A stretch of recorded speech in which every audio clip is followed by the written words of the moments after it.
Live traffic update muna tayo mga karangkada mula sa MMDA Metro Base. Ang nakikita nyo sa inyong mga screens ay ang traffic situation dyan sa may EDSA VV Soliven. Sa mga hindi familiar, ito yung nasa labas ng Camp Aguinaldo at labas ng Camp Crame. Unahin natin yung nasa kanang bahagi ng iyong mga screens. Mabagal na ang daloy ng trapiko sa mga oras na ito. Yan yung northbound lane ng EDSA.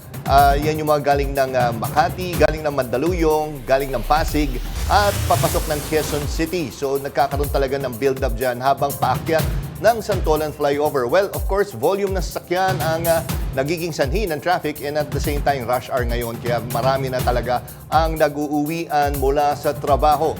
Ngayon, dun sa dulo ng inyong mga screens, yun sa left side, mabagal din ang daloy ng trapiko. Ito naman yung galing Cubao area at papunta ng Mandaluyong at Makati area. May build-up din ng mga sakyan yung pagbaba ng Santolan Flyover habang kayo ay papalapit dyan sa may Ortigas.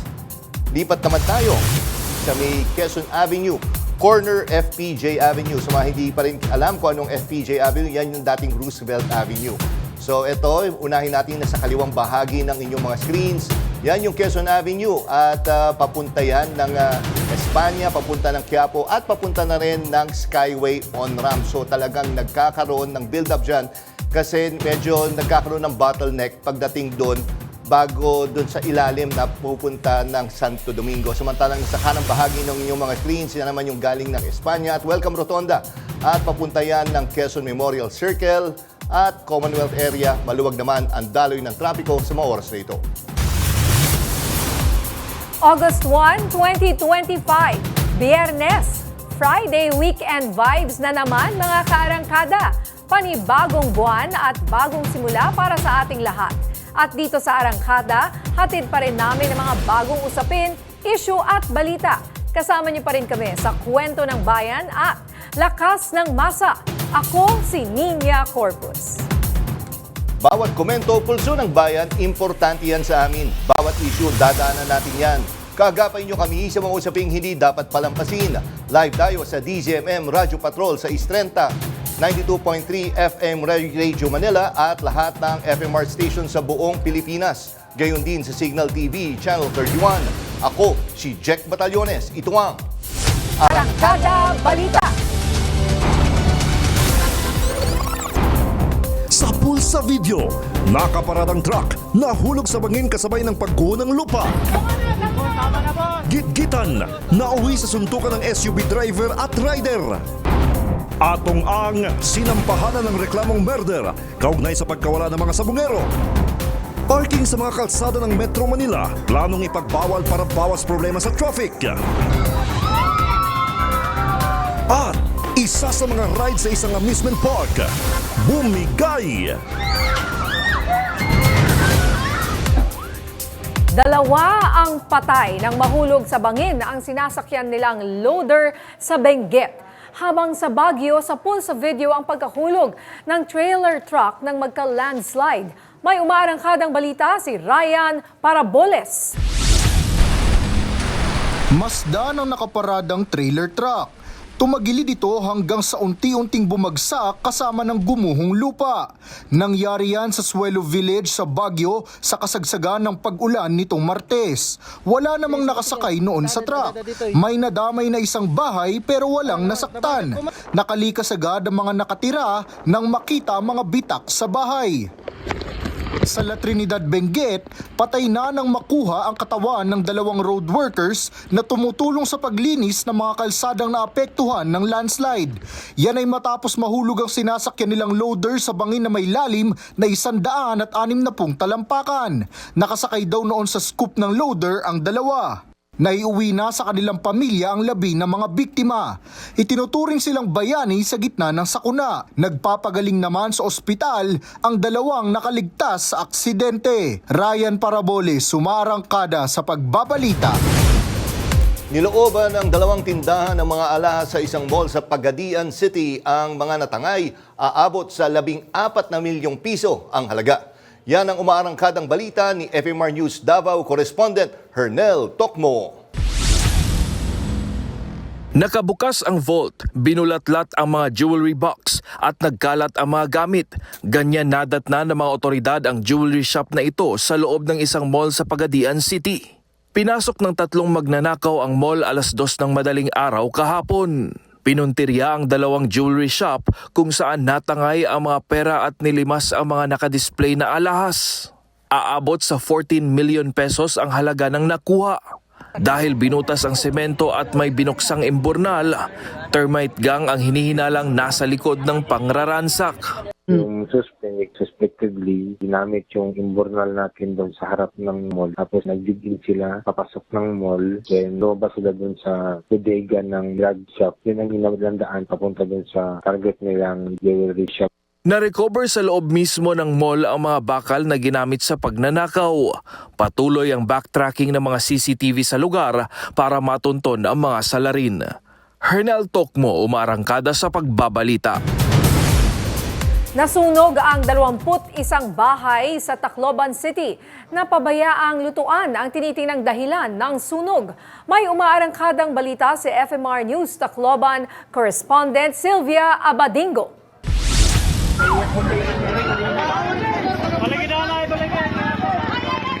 Alas 12:06 ng tanghali kahapon nang sumiklab ang sunog sa Barangay 97, Cabalawan, Tacloban City. Mabilis na kumalat ang apoy dahil gawa sa light material at dikit-dikit ang mga bahay. 21 bahay ang apektado sa sunog na naapula bandang alas 12:34 ng tanghali. Wala namang naitalang casualty pero umabot naman sa 688,000 piso ang naitalang pinsala sa sunog na hinenala ang nagsimula sa napabayaang lutuan. Pag kaya naman sinikita natin ang dito natin na suspected area of origin, kaya kita dito nakita nga pinayaan nga improvised na lutuan.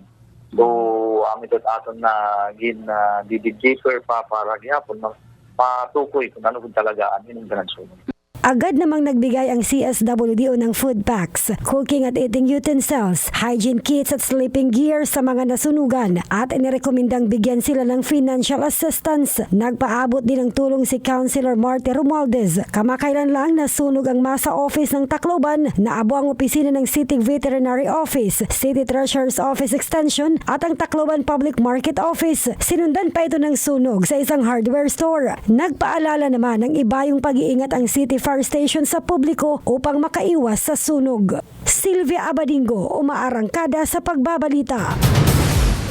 Nasabat ng mga otoridad ang higit 4 na kilong hinihinalang shabu mula sa magka-live-in na nadakip sa buy-bust operation sa Mandaue City. Yan ang umarangkadang balita ni FMR News Cebu correspondent Clark Pasuit. Sabay na nalambat ng joint operation ng PIDEA Region 7 at Mandaue City Police Office ang magka-live-in kaninang madaling araw sa Barangay Subang Dako, Mandaue City. Kinilala ang suspect na sina alias Sisiw at ang live-in partner niyang si alias Dayday na pawang taga Minglanilla, Cebu. Nasabat ang mahigit 4 na kilong hinihinalang shabu na may standard drug price na 27 million pesos. Sa intelligence report ng mga otoridad, napag-alamang matagal ng aktibo si alias Sisiw sa pagtutulak ng droga. Sinasabing nagmumula sa isang preso sa New Bilibid Prison ang kanyang droga. Kilala rin siya na bodegero ng droga kung saan ang distribution network niya ay ang Mandaue City, buong Cebu Province hanggang Dumaguete City. Nakilala siya ng mga otoridad dahil una nang nahuli ang mga downline nito mula sa iba't ibang bahagi ng Cebu. Sinasabing ang bayad sa droga ay pinapadala sa e-wallet kung saan nakakabenta ang suspect ng 5 kilong droga sa isang buwan. Maharap ang magka-live-in sa kasong paglabag sa Dangerous Drugs Act of 2002 habang patuloy pang inaalam ng mga otoridad ang pagkakakilanlan ng sinasabing PDL na pinagkukunan nito ng droga. Clark Pasuit, umaarangkada sa pagbabalita. Reklamong murder at serious illegal detention ang inihain sa Department of Justice laban kay businessman Charlie Atong Ang at iba pa sa isyu ng nawawalang sabungero sa Justice Department. Ayon sa mga kaanak ng biktima, masaya sila na nakarating sa ganitong estado dahil 4 na taon nilang hinintay ito. Kasama nila ang mga opisyal mula sa Criminal Investigation and Detection Group ng Philippine National Police. Maya-maya pa ay sumunod na dumating si PNP Chief General Nicolas Torre III. Tumanggi siyang magsalita dahil ang DOJ na ang may hawak ng kaso. Samantala, kinumpirma ng Department of Justice na humingi na sila ng tulong sa Japan para sa DNA testing ng mga butong na-recover sa Taal Lake. Kaugnay pa rin ito sa paghahanap sa labi ng mga nawawalang sabongero. Hindi nakakuha ng maayos na DNA profile ang forensic team mula sa mga buto na nakuha sa Taal Lake. Ayon sa DOJ, nauunawaan nila ang mga hamon sa kakayahan ng Pilipinas sa DNA testing kaya humingi na sila ng tulong sa pamahalaan ng Japan.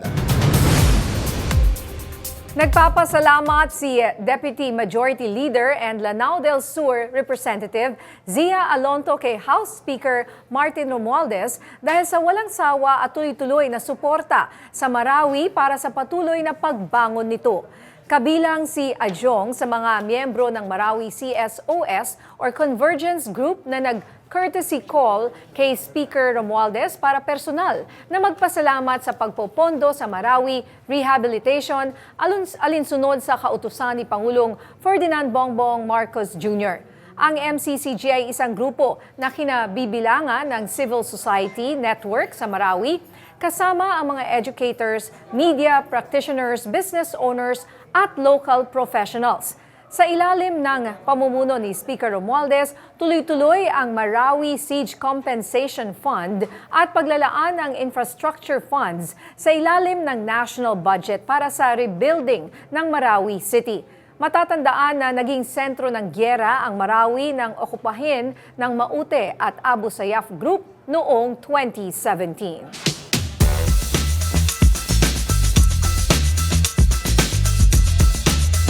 Kaugnay ng balitang iyan, makakausap natin si Deputy Majority Leader and Lanao del Sur Representative Zia Alonto. Magandang hapon po, Congressman Ajong. Magandang hapon po sa inyo. Magandang hapon din po sa inyo mga tagapasubaybay. Kung ano po ang kasalukuyang kalagayan ng rehabilitasyon ng Marawi, lalo na po sa mga tinaguriang most affected areas? Sa ngayon, yung ongoing construction doon sa water supply, no? Kasi tatlong areas kasi na consider ng administrasyon to be the priority. Una, yung pagpapalagay ng kuryente. Pangalawa is yung tubig supply, water supply. At pangatlo, yung shelters, the permanent shelters na tinatawag natin. So sa ngayon, yung tatlong areas na yon yung tinututukan talaga. Kasi yun ang pinaka-basic na pwedeng may paibigay natin dyan sa mga residente para manumbalik sila doon sa kanilang mga dating tahanan. At yung compensation package na sinasabi po natin para tuloy-tuloy na rin po yung pagbibigay na assistance doon sa mga IDPs para makabalik na ho sila doon sa kanilang naging tahanan bago po nagkaroon ng giyera. And Congressman Ajong, mga ilang percent na ba yung naibabalik natin with regards dun sa mga basic services tulad ng binanggit nyo? Tubig, kuryente, pati na rin siguro yung mga eskwelahan, pati na rin yung mga pagamutan po. Nasaan na po tayo ngayon? Yung sa pagamutan, may mga private, dyan sa most affected area, mga private na hospitals ang nandyan. So kasama po sila doon sa pagbibigyan, no? At nag-apply for compensation package. Yung mga, remember yung 24 barangays na yan, ayan yung sinasabing business district ng Marawi City. Mostly ang nandyan, private schools, private hospitals, at yung mga, apart from yung mga individual households, ay mga business establishments. That's why, kinakailangan talaga na tuloy-tuloy yung pag-budget at pagbibigay ng allocation sa compensation packages para makita natin na meron talagang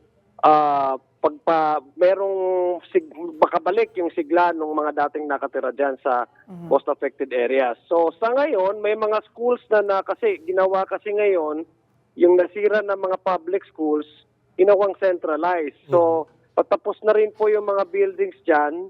I'm sure magkakaroon po before I think within the year, we're hopefully within the year ay magkaroon po ng ribbon cutting halimbawa, no? Para po makita natin na it's going to be fully operationalized. The real issue talaga is the reintegration of the former residents eh. Kasi kung wala pang patubig talaga diyan, wala pang ilaw, talagang medyo magkaka-challenge tayo, no? Magkakaproblema tayo doon sa basic services na pamimigay doon sa babalik ng mga residente. Congressman, can you give us an idea ilan pa po yung hindi nakakabalik? Ilang mga pamilya pa? Naku, medyo marami-rami kasi ang pamilyang na-displaced dyan. So I cannot give you the exact number. But meron pong mga ilang-nilan na mga residente, mga yung mga barangays na medyo may mga bumabalik na rin yung kanilang mga residente dyan. But we're talking of the 24 barangays. Substantial number of residents have yet to be reintegrated. So meron din naman po, but I cannot give you a specific number of residents, those who have already returned and started to reconstruct again or rebuild their damaged But is homes. it, Congressman, more than 50% or less than 50% perhaps? No. Less? No. Not 50%. Less than that. Talagang Kasi marami pa. Yes. Marami pa. Opo. Malaki pa. That's why ang utos ng presidente is medyo matagal na rin yung medyo tumagal na rin nung kanilang mga yung mga residente na waiting for the reintegration. Kaya nga gusto ng president is yung permanent shelters mapamigay na, 'di ba? Yung una niyang isa sa mga identified na priority areas, patubig, bahay at saka kuryente. Kasi nga while they're waiting for the actual compensation, ay mabigyan na sila ng mga permanent units dyan sa Marawi City. And Congressman, doon sa binanggit nyo na 24 barangays, ilan na po, doon siguro baka kahit paano may idea tayo, ilan po yung may maayos na yung tubig at kuryente dito sa 24 Wala barangays? pa sa ngayon. Talagang Wala pa pa rin? kasi wala pa kasi may problema pa rin doon sa lupa kung saan paglalagyan. Okay. Yung patubig dyan eh. Kasi doon sa initial na lalagyan ng tubig ay parte doon sa military camp na kinukonsider na OOS. And then there's also a legal issue as to how the military should they place it within that military camp or military property. May problema din doon sa signing of the MOA kasi nag-sign na yan ng MOA nung una eh. Ang problema may mga different legal interpretations. That's why it was put on hold, the construction. 30% ang natapos na dyan sa water supply na yan. But then again, there's a problem in terms of legal issues. Kaya hindi natuloy. And that's why I guess the president was trying to really push that really hard para ma-continue yung construction ng pagbibigay ng supply dyan sa patubig. I think nagkakaroon na sila ng understanding. I personally went over to discuss it with the Secretary of Defense last Congress. Nakusap ko na rin yung sa LUWA. And then hopefully we will have it continue on, and then yung construction ay matapos na hopefully within the year. Mukhang napakabagal po nitong mga ginagawa diyan sa Marawi considering 2017 pa po nangyari itong civil war diyan So sir, where are you most frustrated? Ano yung pinaka-frustration po ninyo sa ngayon? Sa ngayon, gusto lang talaga natin ng agarang paglalagay talaga ng kuryente, ng tubig. That's why we are very thankful to the Speaker because siya yung last Congress talagang kinreate yung ad hoc committee on Marawi rehabilitation.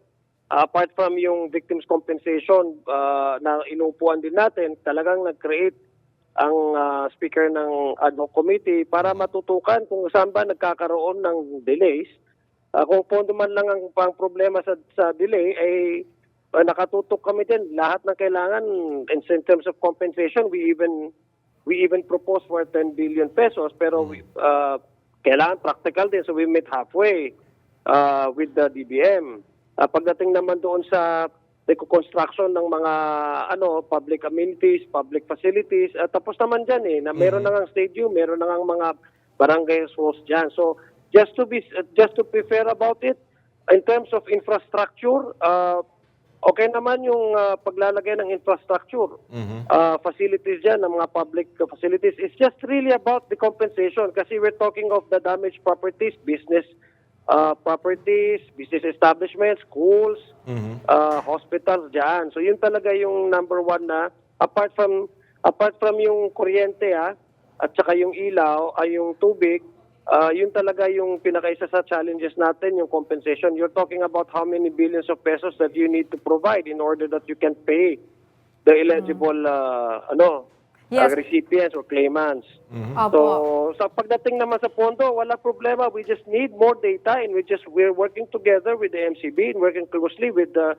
Office of the Presidential Advisor on Marawi Rehabilitation so that we can finally set the ceiling, the needed the budget for each year para ma-compensate na and the necessary budget allocation for actually dapat implementation na nga yan that's why we are actually looking into holding another hearing para pag-usapan din naman kung saan talaga nagkakaroon ng delay ito pagdating sa paglalagay ng kuryente. That's the direct marching order of the President Galing nga siya dyan napasalamat na tayo sa Presidente dahil siya mismo pinuntahan niya ang Marawi City and sabi niya, babalikan niya, then he wants to have the rehabilitation finished before the end of his term. Kumbaga, Congressman, definitely sa funding wala tayong problema. Talagang may mga legal, kumbaga, obstructions tayo. Yes. It's part.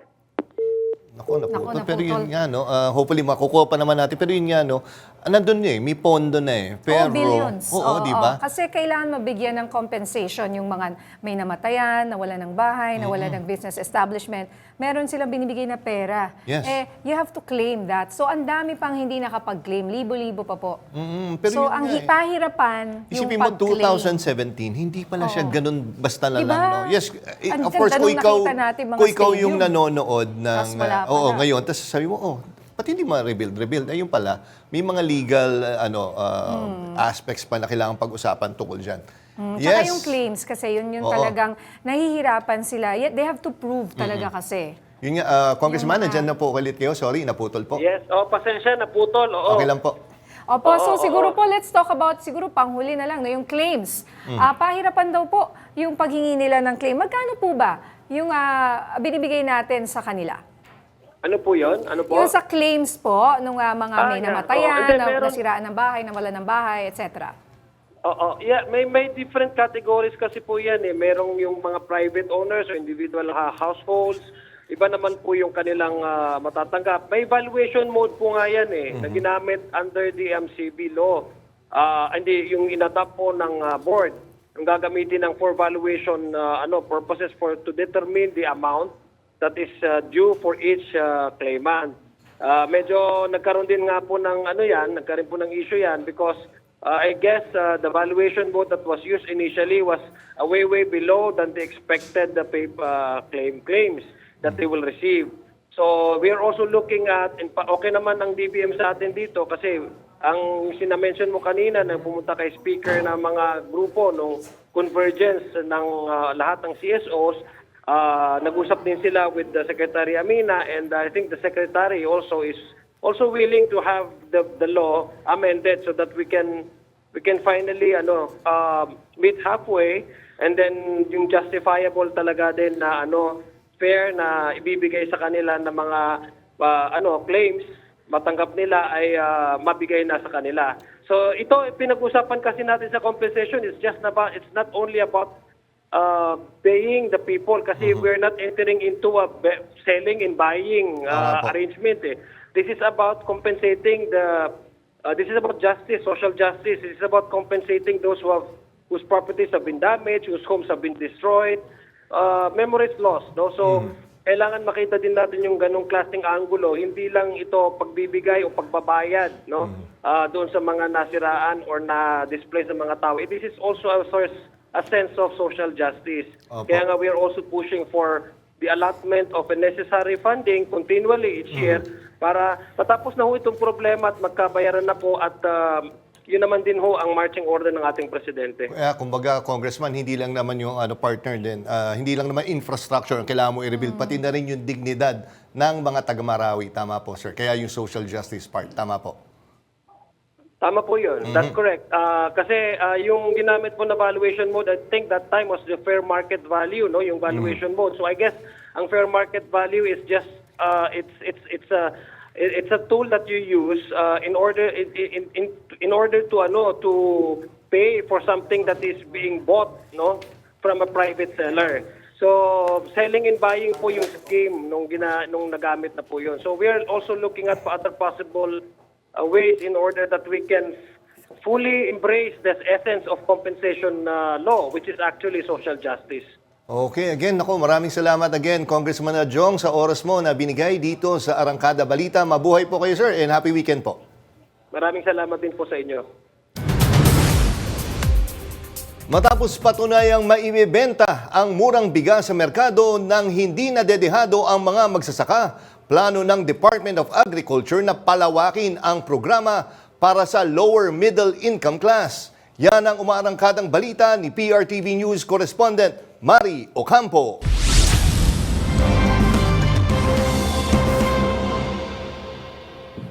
Masayang ibinahagi sa ginanap na post-SONA discussion ni Department of Agriculture Secretary Francisco Chu Laurel na tinatrabaho na nila ang planong palawakin pa ang 20 pesos kada kilong bigas na programa ng administrasyon. Ayon kay Laurel, tinitignan ng kanilang ahensya na makapagbenta ng murang bigas sa lower middle class families na katumbas ng 15 million households o higit 60 million na Pinoy. Manggagaling ang pondo sa 18 billion pesos na subsidiya mula sa gobyerno. 8 billion dito ay galing na sa mga stock ng palay mula sa National Food Authority, habang ang natitirang 10 billion ay nakareserba na para sa procurement ng palay sa mga lokal na magsasaka.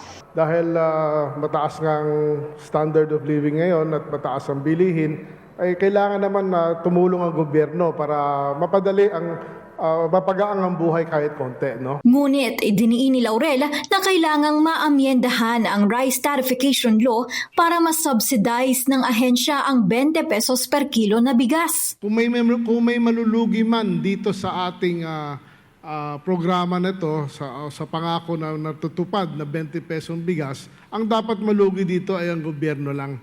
Hindi dapat malugi ang ating farmer. Nanawagan naman si Pangulong Ferdinand Marcos Jr. sa kanyang SONA sa business community na bigyang pagkakataon ng sektor ng agrikultura at hinimok ang mga ito na mag-invest. Ngunit nananawagan pa rin ako sa ating mga negosyante. Mamumuhunan kayo sa ating agrikultura. My single resounding message to the international business community is this: the Philippines is ready. Invest in the Filipino. Unti-unti nang bumabagal ang rice inflation rate sa bansa nitong nakaraang 6 na buwan at inaasahan na magtatapos ang taon na may negative inflation rate. Sa kasalukuyan, tanging mga nasa underprivileged sector ang nakabibili ng murang bigas, kabilang na ang mga Pantawid Pamilyang Pilipino Program beneficiaries, mga senior citizens, solo parents at PWDs. Ngunit Agosto ngayong taon, isasama na rin ang mga magsasaka sa mga pwedeng makabili nito. Mari Ocampo, umaarangkada sa pagbabalita. Namahagi si Pangulong Ferdinand R. Marcos Jr. ng mga ambulansya sa ilang lugar sa Mindanao. Kabilang na sa mga nabigyan ang Zamboanga Peninsula, Isabela City at Lanao del Sur. May umaarangkadang balita si PRTV News correspondent Christian Bascones. Bilang bahagi ng pagtitiyak na ligtas na madadala ang mga pasyente na may emergency cases, pinangunahan ni Pangulong Ferdinand R. Marcos Jr. ang pamamahagi na mahigit 1,000 na patient transport vehicles sa daan-daang local government units. Kanina, mahigit 100 PTVs ang ibinahagi sa Zamboanga Peninsula, Isabela City at Lanao del Sur. Isinagawa ang seremonya sa Dipolog City. Kompleto ng bawat PTVs ng medical equipments tulad ng stretcher, oxygen tank, wheelchair, first aid kit, blood pressure monitor at medicine cabinet. Ayon sa Pangulo, prioridad ng Marcos administration ang kalusugan ng bawat Pilipino. Dagdag pa ni Pangulong Marcos, sa Agosto ngayong taon, mahigit 450 PTVs ang ipapamahagi sa mga lugar na kulang sa mga serbisyo. Bukod pa diyan, ang naunang pamamahagi sa Eastern Visayas, Mindanao at Bangsamoro Autonomous Region in Muslim Mindanao o BARM. Ang aming plano ay napakasimple lang. Unang-una, of the, 1,452 LGUs in the country, cities and municipalities in the country, lahat ito ay magkakaroon ng at least one of these patient transport vehicles. Ang pamamahagi ay alinsunod sa tulong na rin ng Philippine Charity Sweepstakes Office o PCSO. Nagpasalamat naman ang mga lider ng Zamboanga Peninsula, Isabela City at Lanao del Sur. Malaking tulong anila ito sa kanilang mga nasasakupan. At aminado sila na kulang ang ganitong mga kagamitan sa kanilang mga lugar. Christian Bascones, umaarangkada sa pagbabalita. Magkakaroon ng 5 to 10% na pagtaas sa pensyon ng mga miyembro ng Social Security System o SSS tuwing buwan ng Setyembre simula ngayong 2025 hanggang 2027. Yan ang umaarangkadang balita ni PRTV News correspondent Angela Babad. 12 taon nang nakakatanggap ng pensyon ang 73 anyos na si Esther. Halos 21 taon siyang nagtatrabaho at naghuhulog ng kontribusyon sa Social Security System o SSS. Ayon sa kanya, panahon pa ni former President Rodrigo Duterte noong huling nadagdagan ng pensyon na kanyang natatanggap. That was supposed to be 2,000 pero 1,000 lang ang nabigay. The other tranche of 1,000 hindi nabigay. From then on, parang 2018 yun, mayroon na kaming 1,000 every month na increase. At ngayon lang uli nagkaroon doon sa SSS reform program. Kahapon, inanunsyo ng SSS ang Pension Reform Program kung saan madadagdagan ang pensyon ng mga miyembro tuwing buwan ng Setyembre simula ngayong 2025 hanggang 2027. Sa isang panayam sa DZMM kanina, ipinaliwanag ni Carlo Villacorta, Vice President for Public Affairs and Special Events Division, kung paano hahati-hatiin ang aumento. Ang retirement at disability pensioners po, ang kanilang buwan ng pension ay tataas po ng 10% kada taon tuwing Setyembre simula 2025 to 2027. Sa hanay naman ng mga survivor or death pensioners, tataas din po ang kanilang buwan ng pension by 5% tuwing Setyembre din po sa susunod na 3 taon, 2025, 2026 at 2027, sir. Labis namang ikinutuwa ni Esther ang balitang madadagdagan ng kanyang pensyon. For me, ako masaya naman ako dahil ito naman nga yung laging hinihingi or glamour ng mga SSS member, mga pensioner na magkaroon ng increase. So since nabigyan na tayo ngayon, ako naman nagpapasalamat ako na blessing yan para sa amin na mabibigyan kami na for 3 years ay assured kami na meron kaming increase every year. Ayon pa sa SSS, nasa 3.8 million na pensioners ang makikinabang sa aumento sa pensyon at hindi kinakailangang itaas ang kontribusyon ng mga miyembro. Ayon pa sa SSS, nasa 3.8 million na pensioners ang makikinabang sa aumento sa pensyon at hindi kinakailangang magdagdag ng kontribusyon ng mga miyembro. Angela Babad, umaarangkada sa pagbabalita.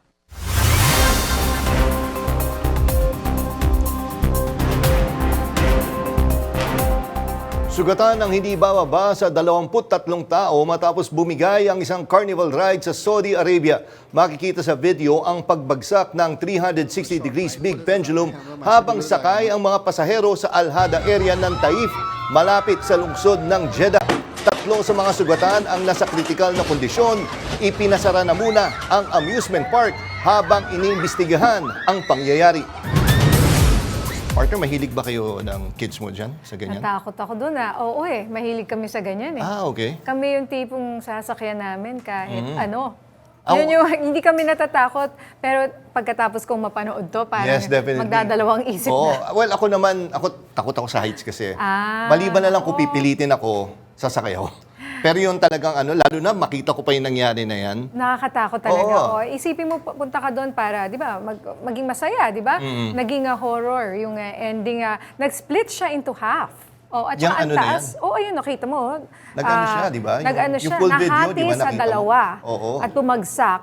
Wala namang namatay pa. Oo, so pero critical yung Diba, tatlo. yeah, hopefully na maka-recover sila na ano. Ako nung February lang, napilitan ako sumakay ng Ferris wheel natin sa Pilipinas. Oo, yung Ferris yung pag wheel na sumandal ka parang gumaganon. Takot na takot Actually, ako. Ang sakit ng kamay ko. Actually, pag sa Pilipinas, medyo kakabahan hindi naman po ka. kinakabahan ako eh.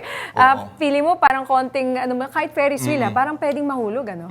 Tsaka alam mo, sabi nila sa akin, nung nag-attend nga ako ng college fair noong February, sabi nila, pag last day na, tapos pasarado na yung mga rides, todo yung sumakay kami nung Anchor's Way, alam ko yan. Viking ba yun? Basta yung gumaganon. oo. Ang tagal. Grabe, lulang-lula Gusto mo na lang ako pero wala eh. Hindi ka Nako. naman pwedeng sumigaw. Paalala to sa mga amusement parks Yes, natin, oo, mga dapat- carnivals. Paki-check lang po yung mga rides po natin. Yes, lalo na yun, yung may tumalsik, di ba? Talaga namang nahati sa dalawa. Nako. Grabe. Sa aming pagbabalik, trust ratings ni Pangulong Ferdinand Marcos Jr. umarangkada. Marami pang mainit na balita sa pagbabalik ng Arangkada Balita.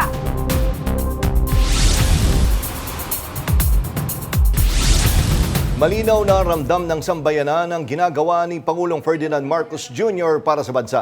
Ito ang reaksyon ng Malacanang sa harap ng pagtaas ng trust ratings ng Pangulo. Nagbabalik si Christian Bascones.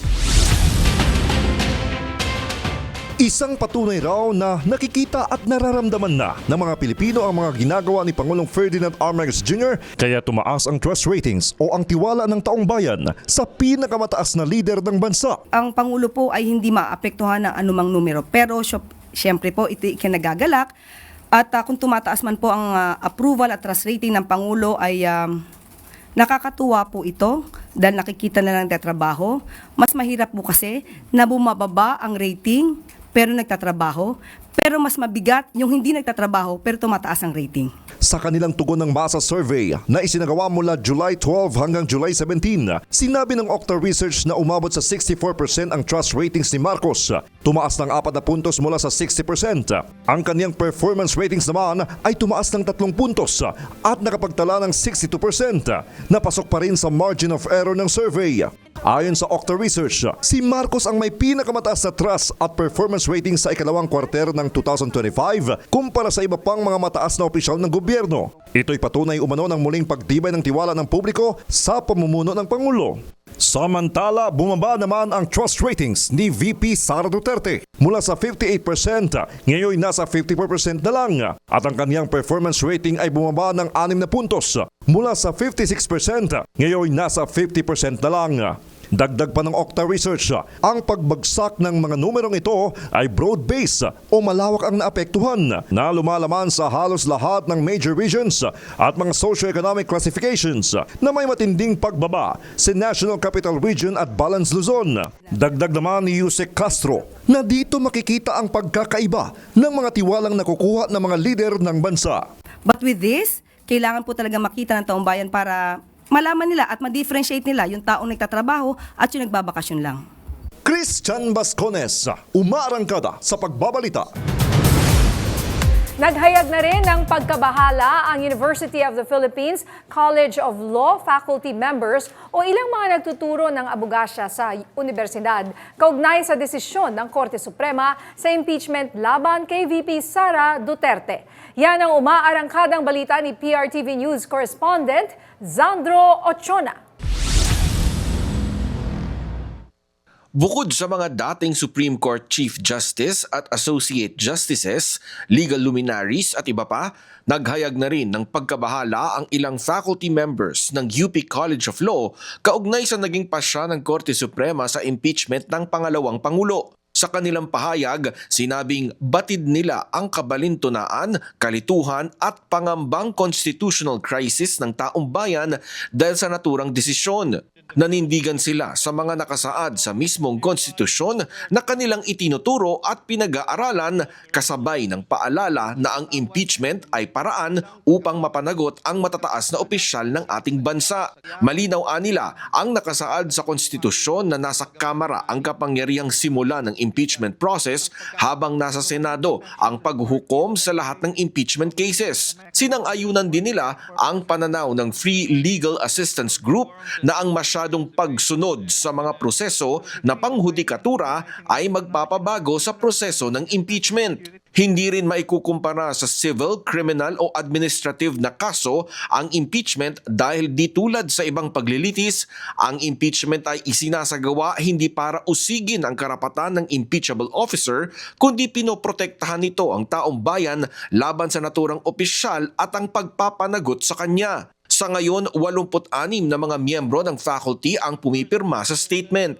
Samantala, nananatiling 4 ang pumipirma sa draft resolution sa Senado na humihimok sa mga senador na ituloy na ang impeachment trial sa kabila ng SC decision. Sina Senate Minority Leader Tito Soto at sina Senador Bam Aquino, Kiko Pangilinan at Risa Hontiveros ang pumipirma rito.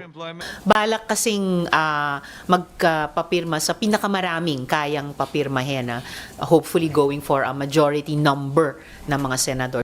Yun nga lang, kung si Senate President Pro Tempore Jinggoy Estrada ang tatanungin, mayorya ng mga senador ay susunod sa desisyon ng SC base sa kanilang body language at pananalita. Paramihan ng mga sentimento ng kapwa senador ko is to abide by the ruling of the Supreme Court. Sabihin natin, to abide by the ruling. To abide by the ruling. Mga 90 to 20. Sandro Ochona, umarangkada sa pagbabalita. Naninindigan si Akbayan Party List Representative Percy Sendanya sa pagtuligsa sa naging desisyon ng Korte Suprema sa impeachment case ni Vice President Sara Duterte. May report si Kath Kahukom. I'd like to begin with a short manifestation. Hindi uurong si Akbayan Party List Representative Percy Sendanya sa pagbatikos niya sa Korte Suprema, kaugnay ng desisyong pagpapawalang bisa sa impeachment proceedings. Ito'y matapos hilingin ng ilang abogado na patawan ng indirect contempt si Sendanya dahil sa pagbatikos sa kataas-taasang hukuman. Nauna nang tinawag ni Sendanya na pagtataksil sa konstitusyon at insulto sa prinsipyo ng pananagutan ang desisyon ng Korte Suprema. I stand by it until the Supreme Court sees how grossly unfair their decision is, how it demolishes our democratic principles, how it serves the interests of the corrupt. I stand by it until they reconsider. Nauna nang sinabi ni Sendanya na ang Korte Suprema ay naging supreme cuddler ni Duterte na nahaharap sa mga alegasyon ng maling paggamit ng confidential funds ng kanyang opisina. Nananawagan naman si Sendanya sa mga maestrado ng Korte Suprema na bawiin ang desisyon at iligtas ang bansa mula sa isang nalalapit na constitutional crisis. They need to prove that they are the people's court, the vanguard of our Constitution. Panahon na makinig ang Korte sa daing ng ating mamamayan at pumanig sa Pilipinas. Bukod kay Sendanya, pinapadirect contempt din ng ilang abogado sina Presidential Advisor on Poverty Alleviation Larry Gaton at political analyst na si Richard Heydarian. Kat Kahukom, umaarangkada sa pagbabalita. Sa gitna ng patuloy na pagdami ng mga nalululong sa online gambling, iginiit ni Senator Erwin Tulfo na hindi sapat ang regulasyon. Ang kailangan ay agarang aksyon.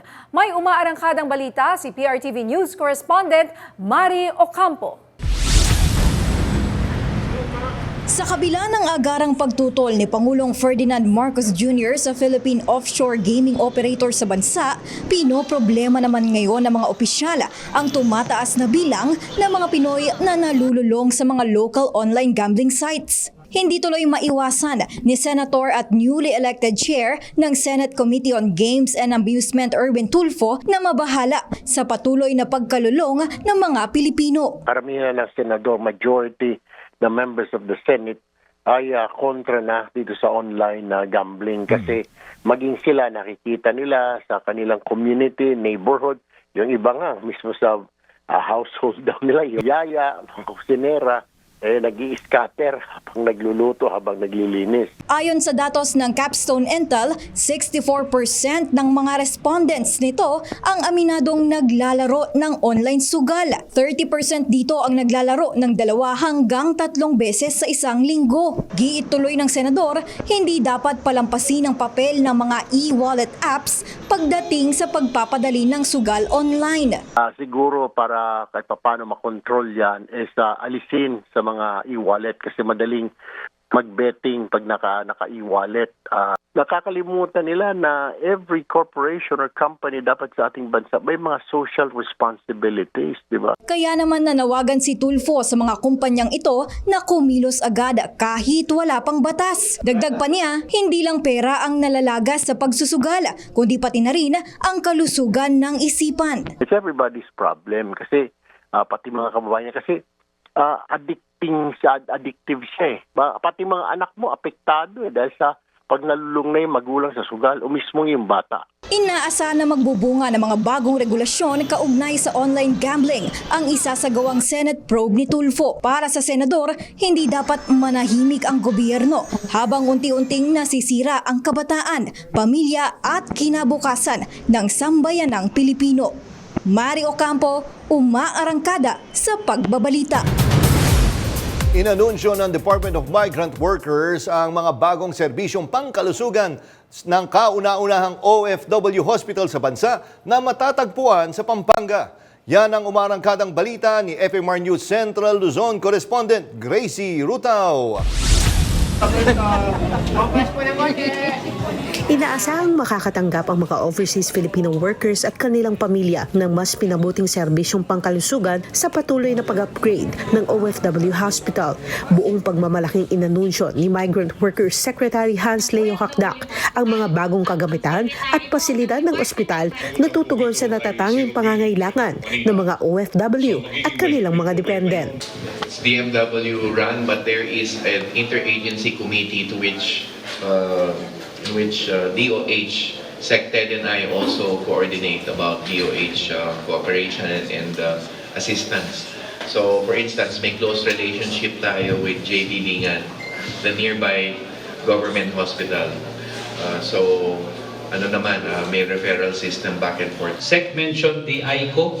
It is an interagency committee on the OFW hospital for which Secretary Ted Herbosa, Secretary Hans Kakdak worked hand in hand for the hospital, of course for zero balance billing. Patunay ito ng patuloy na pagsisikap ng gobyerno na maibigay ang serbisyong medikal sa ating mga OFWs. Ang OFW Hospital, ang kauna-unahang institusyon sa Pilipinas na nagbibigay ng libreng serbisyong medikal sa mga OFW at kanilang pamilya. Kabilang sa mga bagong serbisyong pangkalusugan, ang expanded radiology services, bagong MRI machine at digital mammography. Magkakaroon din ng karagdagang laboratory services tulad ng HbA1 test at drug test. Naghihintay ang ospital ng inspeksyon at sertifikasyon mula sa Department of Health para sa Level 2 accreditation upang ganap na maipatupad ang mga expanded services. So Level 2 means more services, and the first service you can see is the intensive care unit because we need a Level 2 license to operate an ICU. It's fully equipped already, we just need the license. Mula Enero hanggang Hunyo 2025, higit 50,000 OFWs at kanilang mga dependent ang nakinabang sa serbisyong pangkalusugan ng OFW Hospital. Isa sa mga nakinabang sa serbisyo ng ospital ay si Aling Marites, isang accountant mula sa Palau, Micronesia. Na-diagnose siya na may bato sa abdo at umuwi sa Pilipinas upang magpa-opera sa OFW Hospital. Wala, even a single centavo, wala akong binayad dito. Tapos sobrang bait ng mga nandito sa OFW. Oo, para sa amin malaking bagay ito, malaking tulong na merong ganitong OFW Hospital. Hindi lang para sa akin, siguro para sa mga pamilya namin. Sa kasalukuyan, may kapasidad ang ospital na tumanggap ng 50 pasyente pero maaari itong palawakin hanggang 120 beds para sa mga nais magpatingin sa OFW Hospital. Dalhin lamang ang passport o anumang valid ID at mabibigyan ng booklet na siyang gagamitin bilang pagkakakilanlan sa ospital. Gracie Rutao, umaarangkada sa pagbabalita. Target solusyonan ang Carmageddon traffic sa Metro Manila ng panukalang partial ban sa street parking sa Metro Manila. Samantala, muling nahalal si San Juan City Mayor Francis Zamora bilang presidente ng Metro Manila Council. May umaarangkadang balita si Ryan Paraboles.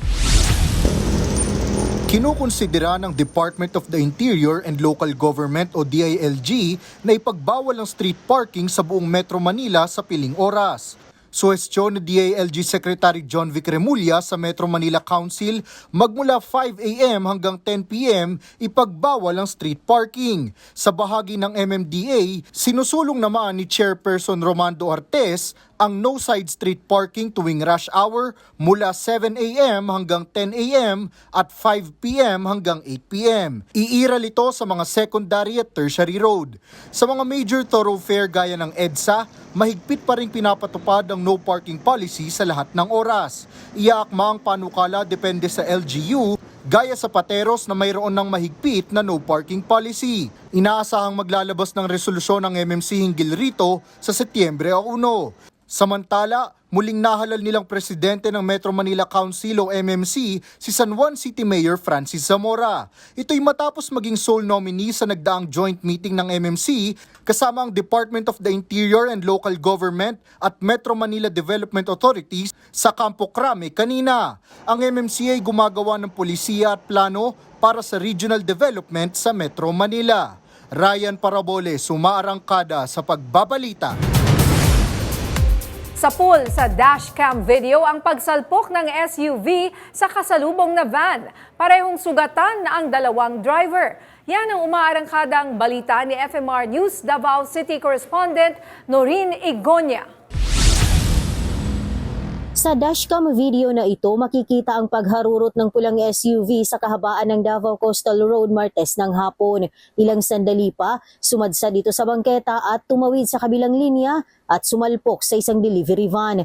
Ayon sa driver ng SUV na si Irene Lee, nawalan siya ng kontrol sa manibela nang tumama siya sa gutter. Di na rin nakailag ang driver ng L300 van na kinilalang si Samuel James Duhay Lungsod na residente sa Maa, Davao City. Sa lakas ng impact, napaikot pa ang van habang natamaan naman ng SUV ang concrete fence sa naturang daan. Agad namang dinala ang dalawang driver sa Southern Philippines Medical Center na nagtamo ng galos at sugat sa iba't ibang bahagi ng katawan dahil sa pangyayari. Today, ma'am, ipafile na yung kaso against driver, ma'am, ng SUV for reckless imprudence resulting in serious physical injuries and damage to property.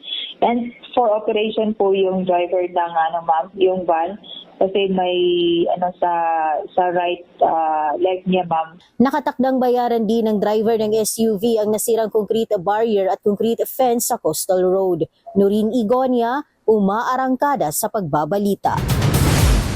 Sumalisi ng pagnanakaw sa isang paresan ang isang rider sa Zamboanga City. Kitang-kita siya sa CCTV. Naka-helmet pa ang suspect nang pumasok sa kainan. Maya-maya pa, kinuha niya ang kulay itim na wallet sa mesa, saka patay mali siyang umalis. Sa isa pang kuha ng CCTV, kitang tumakas ang kawatan sakay ng motorsiklo. Hindi naman naghinala ang nagtitinda. Laman ng wallet ang perang pambayad sana sa metrikula. Inaalam pa kung sino ang salarin. Nauwi sa panununtok ang gitgitan ng isang rider at isang SUV driver sa Las Piñas. Sa video makikita ang pinagsusuntok ng SUV driver ang helmet ng motorcycle taxi rider. Sinubukang bumawi ng rider pero inawat siya ng isang traffic enforcer. Sa inis ng rider, binali niya ang wiper sa likod ng SUV. Itinumba naman ng driver ang motorsiklo ng rider. Ayon sa mga testigo, nagsimula ang alitan nang mag-overtake ang rider at muntik nang mabangga ng SUV. Wala namang nagsampa ng reklamo sa mga sangkot na motorista ayon sa Las Piñas Police.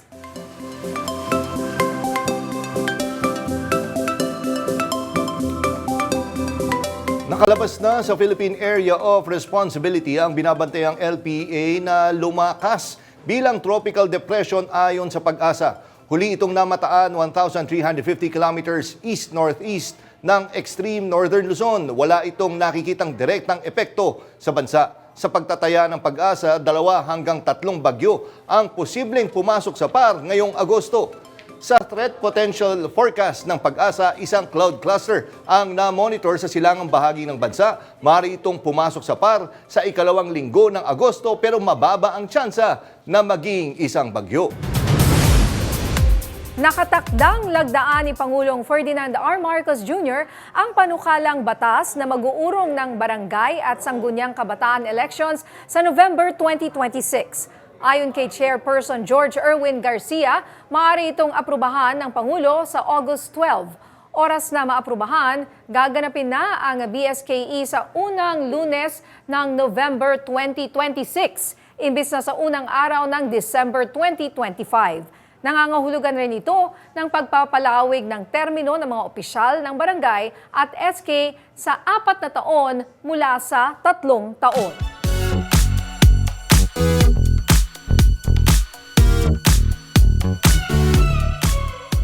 May bagong aabangan ang eHeads fans ngayong Oktubre. Kung ano yan, alamin natin sa Showbiz Balita ni DJ Mama Mia. Ready na ba ang lahat for Electric Back on stage ang legendary OPM band The Eraserheads sa upcoming Electric Fun Music Festival this October. Sa isang pahayag, sinabi ng 4-piece band na ipe-perform nila dyan ang unreleased track nilang Get This Love Thing Down. Chika pa nina Ellie, Buddy, Raymond at Marcus. Naghanda sila ng 2-hour set sa nasabing festival na gaganapin on October 18 sa SMDC Festival Grounds. Magpa-perform din sa festival ang Itchy Worms, Moonstar 88, Basti Artadi, Imago, Dong Abay Music Organization, General Luna, Blaster, Party Pace, Carousel Casualties, Pinkman, Allison at si V. Ako po si DJ Mama Mia ng FM Radio Manila, umaarangkada sa Showbiz Balita. Anong paborito mong Eraserhead song? Magazine. Magazine. Ako nung bata talaga. Nung bata? Yung Aray ko, kinakanta ko yan. Yan ang mga balitang umarangkada ngayong araw. Ako, si Nina Porto. Happy weekend, partner. At ako naman, si Jack Batallones. Para hindi mahuli sa usapan, kapit lang hanggang sa susunod na Arangkada Balita.